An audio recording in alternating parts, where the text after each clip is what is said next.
That's fantastic. Now, my next question, I want to ask about some of the guys that you may have had circled coming into the week. You got there, you're at practice, you're watching them, and you're sitting there thinking to yourself, I don't get it. I don't understand. What is it about this guy that has induced so much hype coming into this week? Or maybe, I was hoping this guy would be really good, and he's disappointed me this week. Who kind of underperformed based on your expectations that you saw? Zach, why don't you take this one? Are you sure? Yeah, I don't want to step on your toes or anything. No, you're not. Okay, I'll go. You can go if you want No, to. no. Okay. I've got my guy, but if you, you please. Great duo right here. Fantastic. So kind.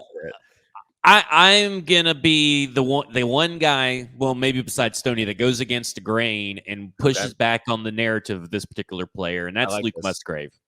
Okay. And he is a guy that here's what we have found out, Easton, that the people on the sidelines that have worked their way up to create a drafting website or to be known on NFL.com, ESPN.com, the Draft Network, etc., whatever you want to throw out there. These analysts that are on the sidelines and some of these respected, even, former coaches, they're not watching the entire practice. I bet they're not paying attention, are they? Yeah. No. They're looking at their phone. They're looking at each other. And listen, I get it. This is a great networking opportunity. If you can be with the big leagues down on the field, it's a great networking opportunity. But what they're watching 20% of practice. So if you're only watching 20% of an entire practice, how can you have a firm 80% or better grip on a player's evaluation? Sure. And I look at Luke Musgrave, who was so hype coming into this. I mean, I read an article by Eric Edholm on NFL.com that talks about this as a 6'5", 250-plus pound tight end that's going to possibly run a 4.4. And he's currently in. Tight end 4 on the consensus board, a second-round guy. Yeah. Yeah, and I'm in. I think at this point, I'm like, oh, this guy's going to be fun to watch. Yeah. Even Braden the night before, Braden Gall over at 440 Sports, he says, hey, I need some Luke Musgrave information. Everybody's craving this guy. And I think people are ignoring a lot of his career issues dating back to college that showed up this week. We're talking about a guy, which would be contested catches and drops.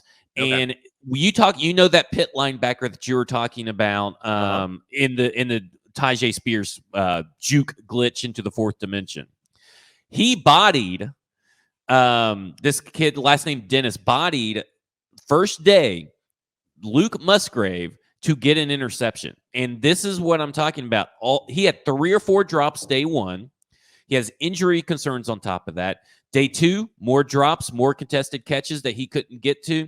And day 3 was more of the same. And day 3 produced his best highlight, which is the one piece of film that you're seeing circle around where he beats a guy in a pass catching drill. Jay Ward out of LSU, right? Beats him in a pass catching drill for a touchdown. He's got the speed, the presence, the physical presence, the traits are there. But when you are looking at him and you look at his, and I haven't gone back through the game film, but if you just go and I'm doing a little box score scouting because I haven't gone back and looked at the game film. But if you look at his stats Understood. From 2021 and in his entire career, he struggled with drops and contested catches. But if you look at the 2021 stats, we're talking about a guy with 2 career receiving touchdowns. We're talking about a guy that has a career. We're talking about a guy that in 2021, in a full year's worth of work, barely got over 200 yards receiving. I mean, we're not talking about a guy that's shown these amazing flashes in college that really deserve the hype. Now, I think that what you're looking at is the highest ceiling tight end prospect, but the highest potential to be a bust. And I think that here's what's going to happen, Easton. Here's my prediction for his career, is that he is going to go top 50. Because he's going to blow the combine away. And he's going to be one of those people that people are going to ignore the film, ignore the analytics, ignore the Senior Bowl practice. They're not like the fans. They're looking for the traits. No. So it makes sense. Looking for the traits. Yep. Yeah, so he's got the traits. Now, he's going to do that, and he's going to end up in that Mike Gesicki, David Njoku, Evan Ingram kind of area where he's got all this talent. He's a pass catcher. He's not a very good blocker, but year to year, season to season is going to be super inconsistent because he can't block. So you can barely use him for that. And when he gets into the NFL against linebackers who are fast and physical than what he's seen down here, he's going to have issues making some contested catches. So I see a very inconsistent. A lot of people are calling him a future All-Pro. That's his ceiling if everything goes perfectly. And hey, guess what? It's the NFL and everything doesn't. Sure.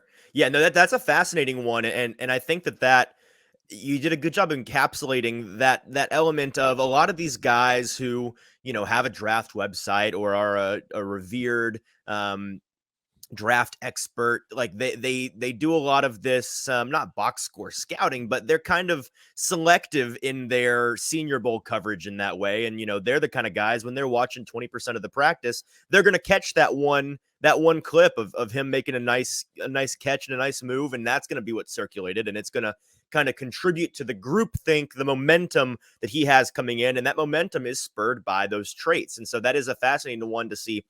How do these front offices value the raw traits that this guy has on paper?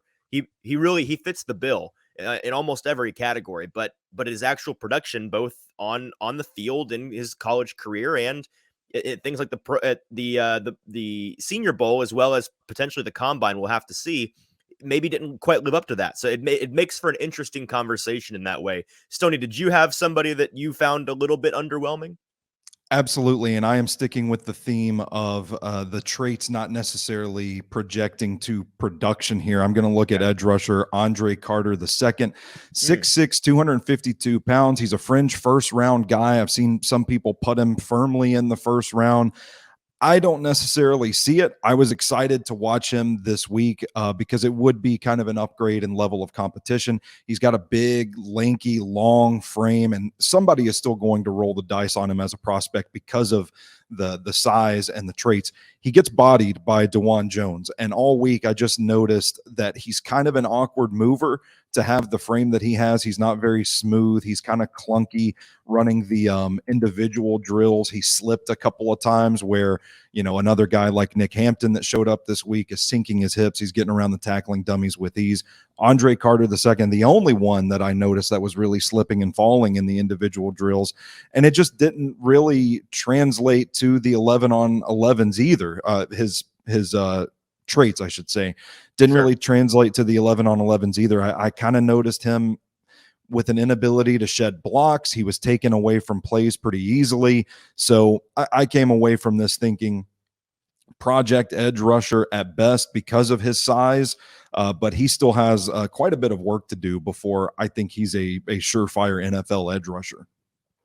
Interesting. Yeah, he's a guy out of Army, it looks like. Who he's a guy that it looks like he's a second or third round projection here, according to most. But that is an interesting one that, and again, it's so hard to. The Senior Bowl is kind of funny in that way, and you need. I feel like you kind of need the Combine and some pro days to kind of balance these things out, because you do get that interesting disparity between traits and maybe even production on the field in college versus how they perform when they're being tested, when they're being interviewed in this way, when they're under the microscope on an individual level.